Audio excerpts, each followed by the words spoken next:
The views and opinions expressed by the host and guests are solely their own and do not necessarily reflect the views, policies, or positions of this television station, its management, or its affiliated network.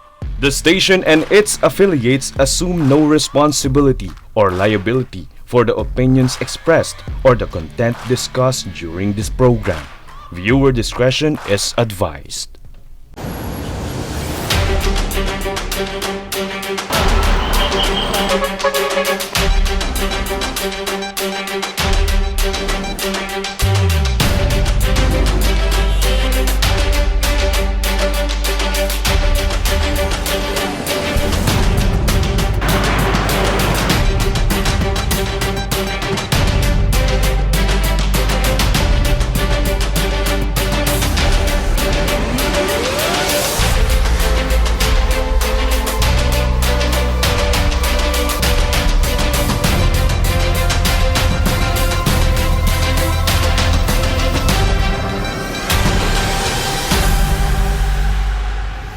Face the Nation.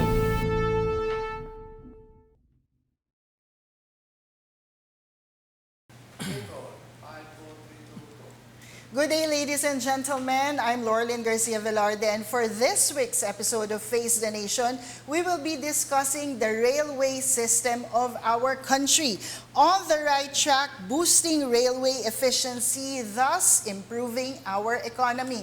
Ano nga po ba ang estado ng ating railway system, partikular na dito sa Luzon? At ngayong araw po na ito ay makakasama natin ang General Manager ng Philippine National Railways Corporation, GM, of course, Engineer Giovanni Miranda. Maraming salamat po sa oras na ito at binigyan nyo kami ng pagkakataon na makapanayam kayo para sa Face the Nation. GM? Welcome sa PNR, Miss Lorraine, at magandang araw sa inyo. Yes. Alam mo, GM, ngayon, ginagawa na natin ang PNR o ang tinatawag natin na North-South Commuter Railway at ang South Long Haul Project. Tama po ba? Pwede po bang bigyan nyo kami ng konting background kung nasaan na po tayo ngayon? Kasi ito ay ipinlano pa ng anong taon at kailan po tayo opisyal na nagsimula para sa construction nito? Okay. Para sa impormasyon ng nakakaraming mga Pilipino na ngayon pala siguro maririnig abang ang project na to, itong project na North-South Commuter Railway, which is expanding from Clark International Airport hanggang Calamba with a length of 147 kilometers. Ito ay nagsimula siya noong taong 2018. Nagsimula ang implementation noong 2019, yung full implementation niya. At ngayon sa kasalukuyan ay nasa full blast na tayo ng mga civil works at nagsimula na rin ng electromechanical dito sa kahabaan ng 147 line ng North to South Commuter Railway. Yun naman ating South Long Haul na project na bumabaybay mula sa Calamba hanggang sa Legazpi, sa Albay, ay mayroong kahabaan na 556 kilometer. Nagsimula naman na ang right of way activities o yung pre-implementation activities natin dito.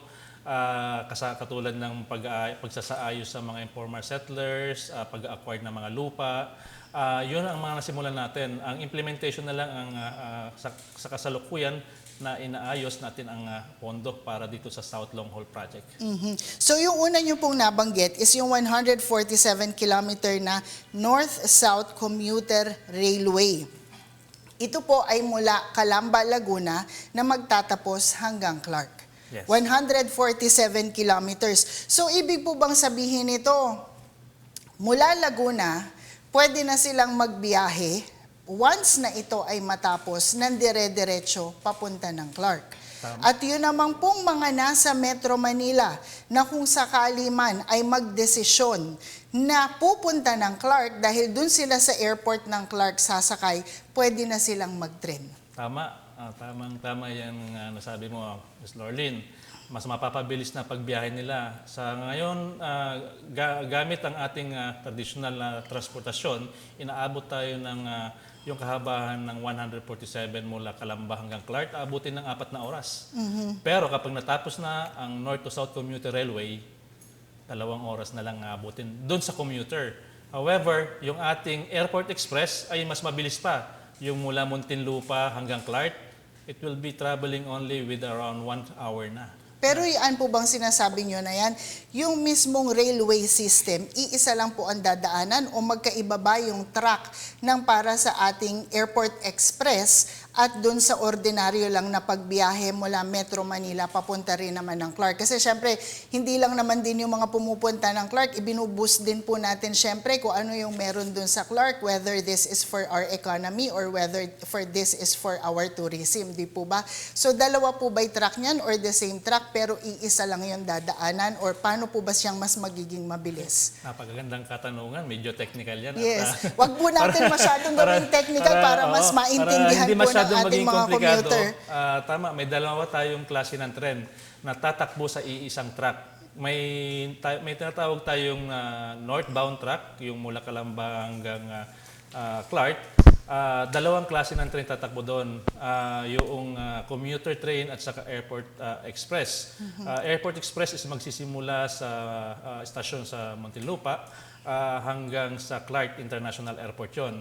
Yung commuter naman ay titigil sa 35 stations. 35 kasi yung station natin dyan, pero meron pang additional na future stations, which will be 2 station din.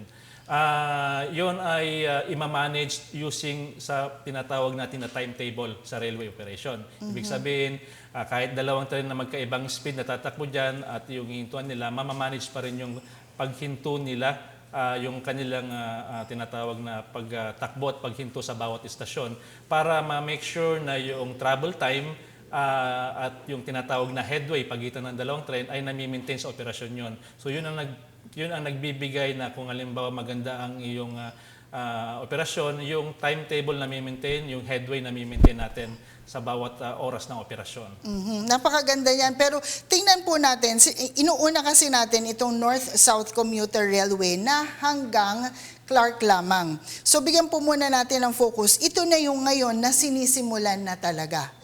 So ibig sabihin talagang na-clear na ang lahat ng daan, ginagawa na yung ating mga railways para dito. Pero ang tanong ko po, nag-start siya, sabi nyo nga, 2019, tama ba sir? So kailan ito makukumpleto na talagang mapatatakbo na natin yung unang bagon para masabi na ay ito nakapag-umpisa na at tuloy-tuloy na? Ayun, siguro marami nang may excite sa mga kababayan natin, lalong-lalo dyan sa norte dahil yung unang partial operation natin ay inaasahan natin na magkakaroon tayo ng partial operation sa last quarter ng 2027. So, kung mayroon mang sa darating na mga buwan or sa taon ng 2026 ay magkaroon ng aberya, siguro medyo madidili lang ng ilang buwan yon. But sa kasalukuyang progreso ng stasyon at saka ng electromechanical ongoing dyan, nasa target pa rin tayo na 2027 fourth quarter. Yung partial operation mula dito sa Malolos hanggang sa West Valenzuela. Okay? Yung susunod, yung partial operation na yun, sabihin, makikita na kayong tatakbo na tren dyan. So, ngayon naman, yung may susunod na partial operation, yung mula Malolos hanggang Clark. So, it will be a 1-year gap lang nitoong mauunang partial operation yung West Valenzuela hanggang Malolos, tapos after 1 year na hanggang Clark na yun, International Airport. At yung kabuuang proyekto ng North to South Commuter Railway, which is yung kahabaan na 147 km, ay by 2032 yun. 2032. Yes, dahil yung part ng South, doon pa mas marami tayong inaayos na mga right of way issues tulad ng pagre-relocate ng mga informal settlers, pagre-relocate ng mga utilities, andyan yung NGCP natin, mga poste ng kuryente at saka telekomunikasyon, ay yun ang mga pinagtutunan pansin. Pero nagsisimula ng civil works na rin ngayon dyan. Ibig sabihin, in parallel yung right of way at saka yung civil works natin. Kaya na yung kabuuan ng NSCR ay nasa full blast ng pag-ooperate na para sa project. Yung kasalukuyan pong railway natin, kasi dito sa Metro Manila, sinasabi nga natin na napakahirap talagang sumakay ng train kasi punuan. Pero yung nahihirapan na yon, nung ihininto nyo, hinahanap din nila kasi isa to sa pinakamabilis na means ng transportation. Yun po bang dinadaanan, like for example, dito sa Magallanes, sa Buendia, hanggang makarating dito sa istasyon nyo, ito po ba yung dinadaanan ng North-South Commuter Railway or ito din po ba yung dadaanan ng South Long Haul Project? Itong kasalukuyang existing na track, ito po inaayos nyo lang pero ito ay gagamitin pa rin as part ng NSCR? Okay, para mas malinaw sa ating mga kababayan, bago nag-full blast yung construction ng ating North to South Commuter Railway, ay nag-ooperate tayo dito sa Metro Manila, yung lumang tren, yung lumang linya ng Riles, no? Pero dahil sa mga issue ng mga right of way, at para hindi na rin magsabay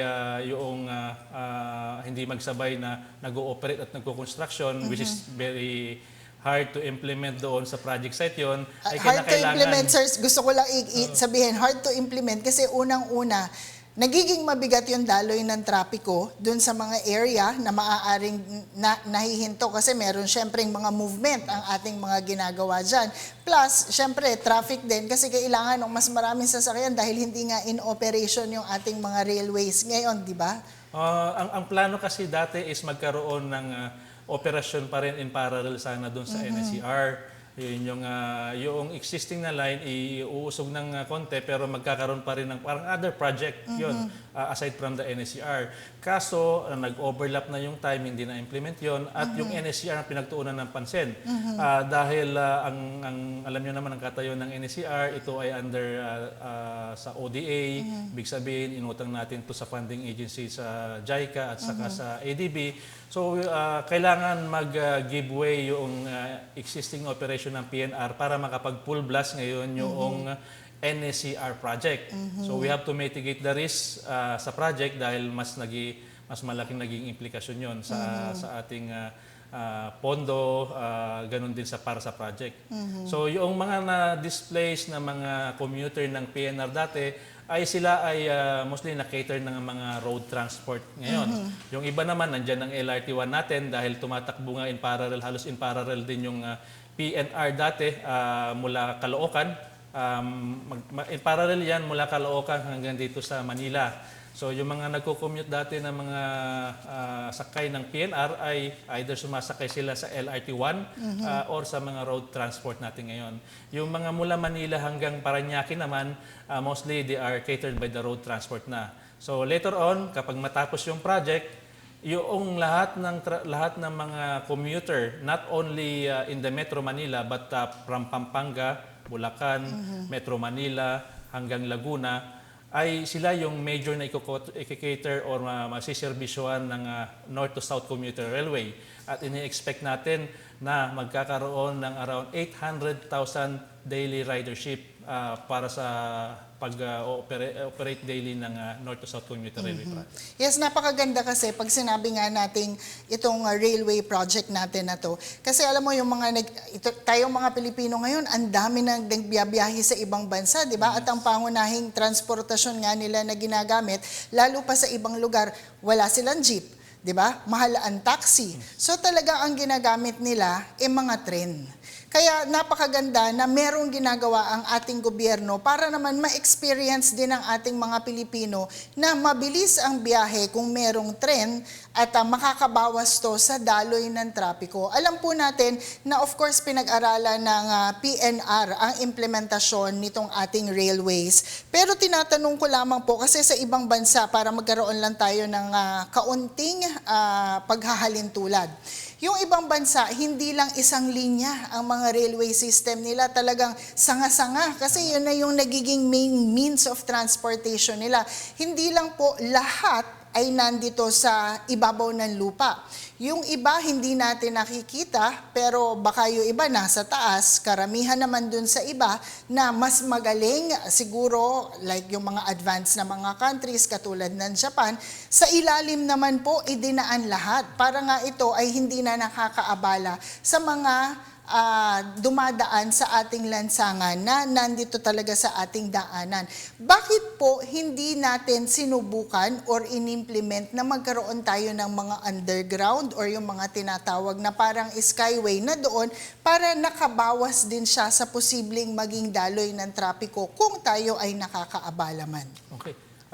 Sa mas malinaw na konteksto ng pagkukonstruct ng railway, lahat yan magkakaroon kasi ng impact pa rin sa ating short-term impact para sa halimbawa sa trapiko at for long-term effect mas maganda.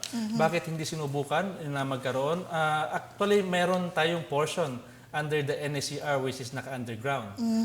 Yung portion na mula dito sa Senate DepEd Station which is going to have an interoperation with the Metro Manila Subway hanggang doon sa FTI. So naka-underground dyan ang ating ang subway at magkakaroon ng interoperation with the NSCR. Yung tren ng subway ay diretsong makakapag-operate along the linya ng North to South Commuter Railway. Kaya meron din tayong kumaga sa hindi nabanggit sa NSCR man pero magkakaroon ng interoperation na nagsisimula na tayo na magkaroon din ng subway dito sa Pilipinas. Yeah, yun nga pong sa subway, ito naman yun doon sa Metro Manila Subway na nandito sa part ng Quezon City, papunta ng Makati. So meron din po kayong part na kasama siya sa NSCR. Ngayon, balikan ko yung bakit siguro ang tanong mo kanina, ilalagay ko lang sa konteksto is bakit hindi ginawa doon sa NSCR na maging underground fully.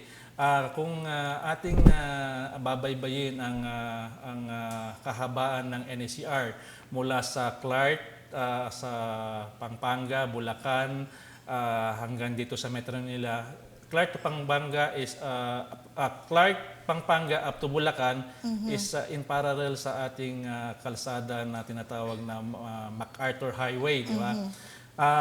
Diyan sa area na yan, kapag mag-underground, siguro ang isang main challenges lang dyan is yung tinatawag natin na mas mahal. Mas magiging mahal ang ating infrastruktura. So kung halimbawa ngayon ang kabuuan ng project natin sa 147 is nasa 800 plus billion. If isa-subway yan, mas magiging mahal pa.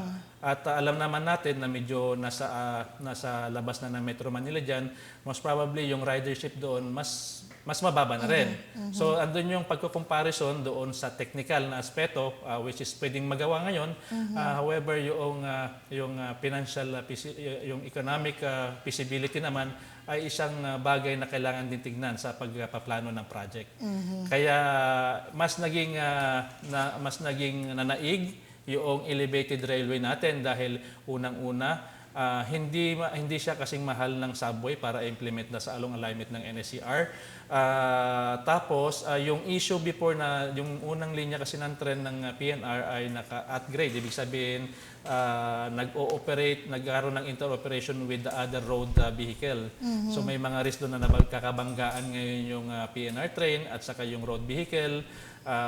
Risk din halimbawa kapag karoon ng derailment in the kalsada, mas magkakaroon ng insidente sa kalsada. Yung risk na yun natanggal na dahil in-elevate na natin. So hindi na tayo nag-merge sa traffic sa kalsada.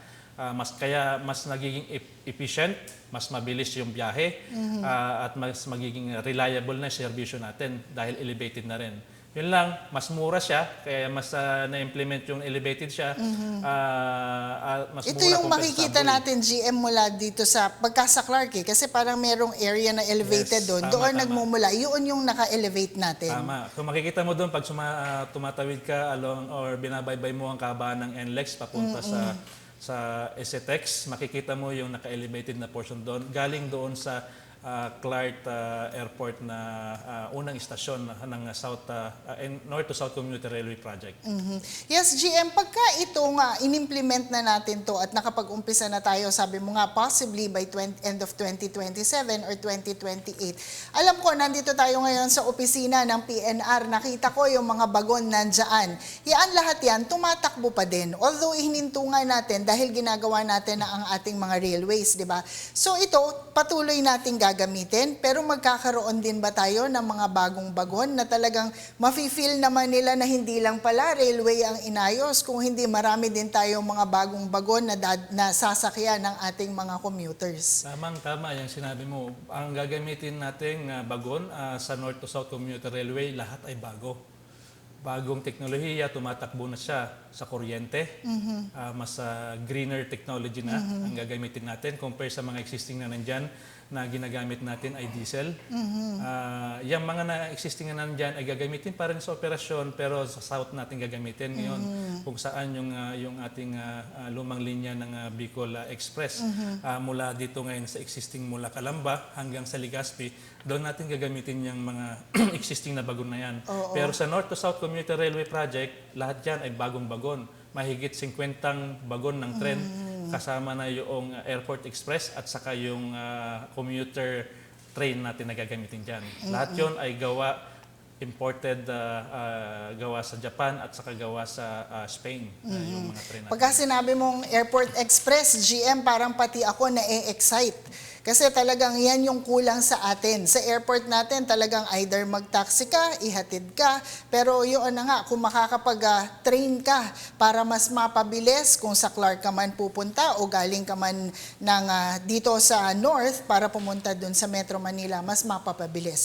Sa pagbabalik po ng Face the Nation, pag-uusapan po natin kung paano nga ba makakatulong sa ating ekonomiya ang pagpapaganda at pagsasaayos ng railway system ng ating bansa. Yan po sa pagbabalik ng Face the Nation. Face the Nation.